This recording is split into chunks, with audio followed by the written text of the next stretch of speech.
ডাল রান্না হয়ে আছে, ডালগুলো ধুয়ে পাতিলে দিয়ে দিলাম।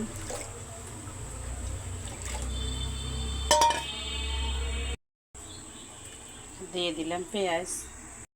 ডাল যখন একদম ফুটবে তখনই লবণ দিব। এখন একটু হলুদ দিয়ে দিলাম। এবার ডাল সিদ্ধ হইতে থাকুক। ডাল হয়ে গেছে, বাগার দিচ্ছি।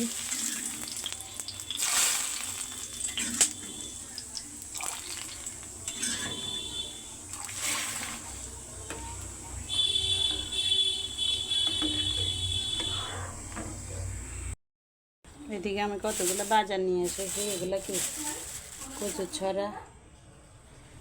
ছড়াগুলো অনেক সুন্দর দেখে নিয়ে আসছি। এই মাটিওয়ালা কচুর ছড়াগুলো বেশি স্বাদ হয়। বরবটি আনলাম, ঝিঙ্গে আনলাম, ডাল আর আলু ভর্তা।